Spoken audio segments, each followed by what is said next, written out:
Hey everyone! Today, we're diving into a heated debate in London over the future of bus stops. You see, the city's plans for floating bus stops have sparked controversy, especially among disability campaigners. These innovative bus stops, designed to accommodate cyclists, have raised concerns about safety and accessibility for vulnerable pedestrians. Let's break down the details and explore why this issue is so contentious. First things first, what exactly are these floating bus stops? Well, they're a unique design where the bus stop is integrated with a cycle lane, allowing cyclists to continue riding while passengers board or alight. But here's the catch: pedestrians have to cross this cycle path to catch a bus. Now you might be thinking, big deal, a little inconvenience for a greener commute. But that's where the controversy comes in. Disability campaigners argue that these bus stops are a recipe for disaster. They claim that they put vulnerable people, especially those with visual impairments, at significant risk. Imagine trying to navigate a busy cycle lane while blind or partially sighted. It's a recipe for accidents and close calls, as evidenced by the close encounters we witnessed during our observation at a busy floating bus stop. The sheer speed of e-bikes and e-scooters adds an extra layer of danger, making it nearly impossible for pedestrians to hear or see approaching vehicles.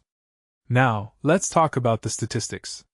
Between 2020 and 2022, there were 6 casualties at floating bus stops, accounting for 0.8% of pedestrian casualties involving cyclists during that period. That might not seem like a lot, but consider this: these bus stops make up only 1.5% of London's 19,000 bus stops. That's a relatively small number, but the impact on vulnerable individuals is immense. The Department for Transport, DfT, acknowledges the concerns and has paused the rollout of one type of floating bus stop called Shared Use Bus Boarder, SUBB. They're conducting further research to ensure accessibility and funding for local authorities to make necessary changes. However, campaign groups representing blind and partially sighted people want a more comprehensive crackdown, urging the government to halt all types of floating bus stops until more research is done. Now, let's hear from the other side.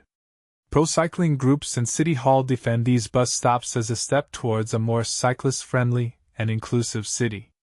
They argue that protected cycle infrastructure enables more people to take up cycling, which has health and economic benefits.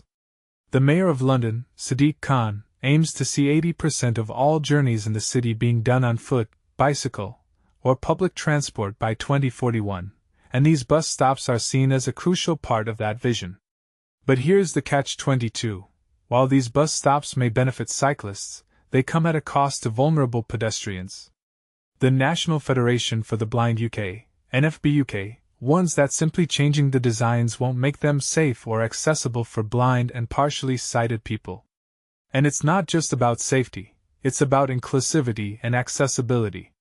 The debate rages on, with City Hall Conservatives Transport spokesman Thomas Torrell calling the bus stops needlessly risky and urging the mayor to scrap them.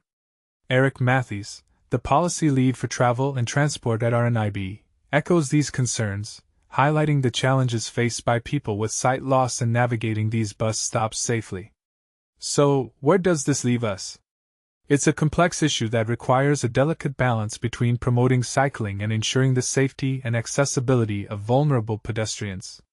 The Department for Transport is conducting further research, and the Mayor's office is committed to making these bus stops as accessible as possible. But the question remains: can we find a solution that satisfies both sides without compromising on either safety or sustainability? What do you think? Let me know your thoughts in the comments below. And don't forget to like and subscribe for more thought-provoking content. Until next time, keep the conversation going.